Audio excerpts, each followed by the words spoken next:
Bonjour à tous, l'objectif de cette capsule vidéo est de savoir établir le schéma de Lewis de molécules et d'ions à partir du tableau périodique.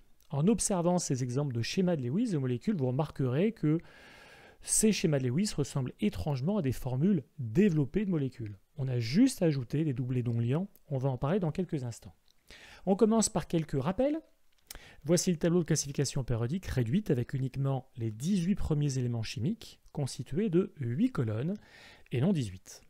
Parmi ces 18 premiers éléments chimiques, seuls les gaz nobles, en orange, sont stables, donc peu réactifs. Pourquoi ? Parce qu'ils possèdent une couche de valence saturée. En d'autres termes, leur dernière couche électronique est complète. Et les atomes des autres éléments chimiques, pour gagner en stabilité, cherchent à avoir une configuration électronique identique à celle du gaz noble le plus proche. Pour cela, ils vont former des ions ou des molécules avec d'autres atomes afin de saturer ou remplir totalement leur couche de valence. Les atomes qui vont acquérir la même configuration électronique que celle de l'hélium auront 2 électrons sur leur couche de valence, c'est la règle du duet comme 2, je vous rappelle, et les atomes qui cherchent à acquérir la même configuration électronique que celle du néon ou de l'argon auront 8 électrons sur leur couche de valence. C'est la règle de l'octet, octet je vous rappelle qui veut dire 8 en latin comme en grec ancien. Alors on commence par le schéma de Lewis d'un atome, en prenant quelques exemples. Premier exemple, l'atome d'oxygène. Sa configuration électronique est 1s2, 2s2, 2p4. Il a donc 2 plus 4, 6 électrons de valence, c'est-à-dire 6 électrons placés sur la deuxième couche qui est sa dernière couche. Alors on écrit le symbole de l'atome d'oxygène, puis on va placer ces 6 électrons, et seulement cela car seuls les électrons de valence peuvent être gagnés, perdus ou établir des liaisons de covalence. Le schéma de Lewis ne représente pas les électrons des autres couches. Un électron de valence célibataire, tout seul, est représenté par un point, et un doublet d'électrons est représenté par un trait ou un tiret. Cela donne un électron sur la couche de valence, 2, 3, 4. Au-delà de 4, on ajoute des doublets, qu'on appelle doublets non liants. On passe à 5 électrons, puis 6 électrons. Et c'est fini.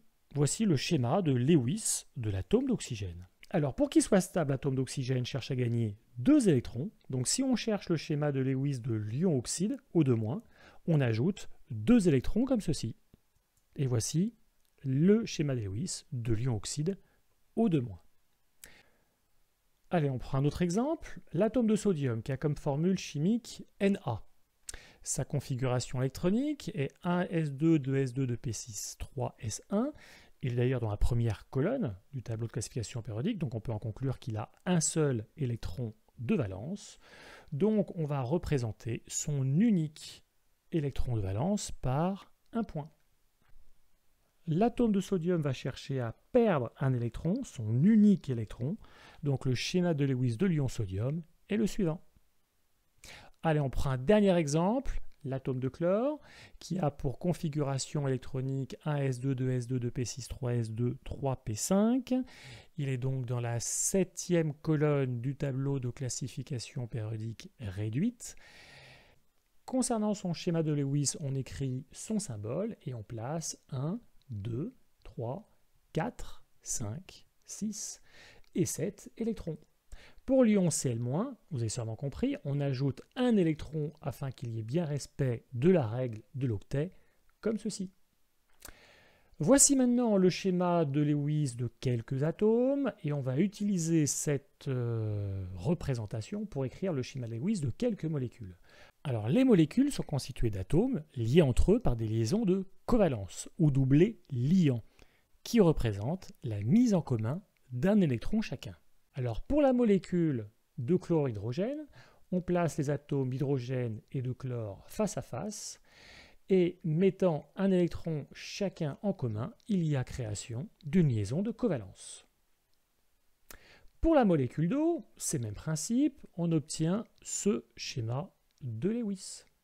Vous vous amuserez à vérifier le schéma de Lewis de ces deux molécules, l'ammoniac de formule chimique NH3 et le méthane de formule chimique CH4.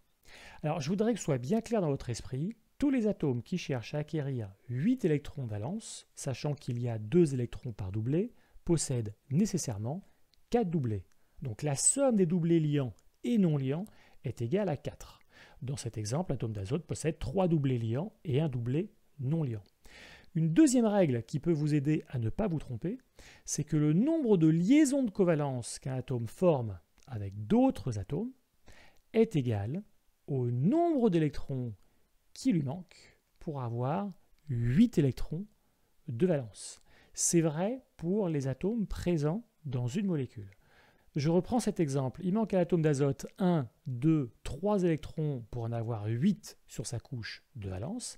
Il va donc former 1, 2, 3 liaisons de covalence. Le fluor et le chlore ont besoin d'un électron pour saturer leur couche de valence. Donc ils forment une liaison de covalence avec un autre atome. L'atome d'oxygène et l'atome de soufre ont besoin de 2 électrons pour saturer leur couche de valence. Donc ils forment 2 liaisons de covalence avec un autre atome. L'atome de carbone et l'atome de silicium ont besoin de 4 électrons pour saturer leur couche de valence. Alors ils forment 4 liaisons de covalence avec un autre atome.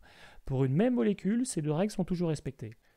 Je n'ai parlé que de molécules qui avaient des liaisons simples. Certaines ont une ou plusieurs liaisons doubles ou triples.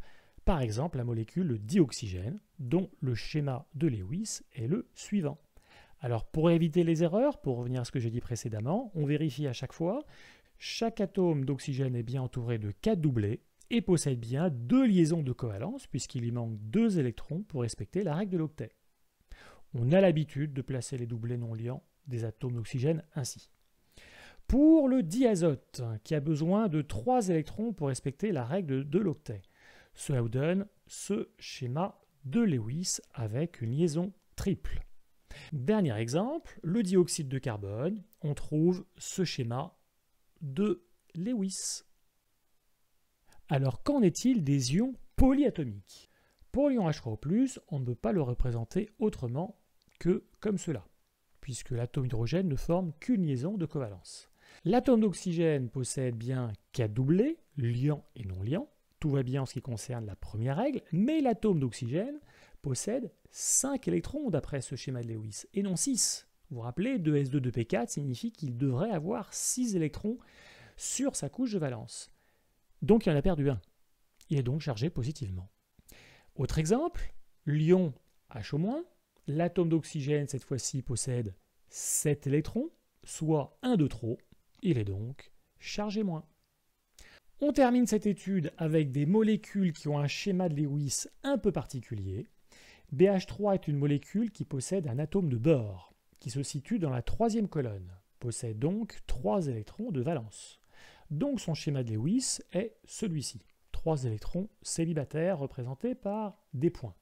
Eh bien, figurez-vous que la molécule de borane, de formule chimique BH3, est une molécule stable dans la nature. L'atome de bore possède bien 3 électrons, donc il a bien mis 1, 2, 3 électrons en commun avec un atome hydrogène. Mais qu'est-ce qui manque à l'atome de bore pour respecter la règle de l'octet? Vous avez sûrement trouvé un doublé non liant. Écrit comme il est représenté, ne possède que 3 x 2, 6 électrons de valence. Alors pour montrer l'absence de ces 2 électrons, on ajoute un rectangle vide qui représente ce manque de 2 électrons, cette lacune électronique. C'est exactement le même raisonnement avec l'ion H+, qui a perdu son unique électron. L'atome hydrogène est celui-ci, H+ est ainsi. Pour respecter la règle du Dehay, il devrait avoir un doublé non liant, ce qui n'est pas le cas. Alors dans le schéma de Lewis, on modélise cette lacune électronique par un rectangle vide. Voici donc le schéma de Lewis de l'ion H+. Voilà, cette vidéo est terminée. Bon entraînement et à bientôt.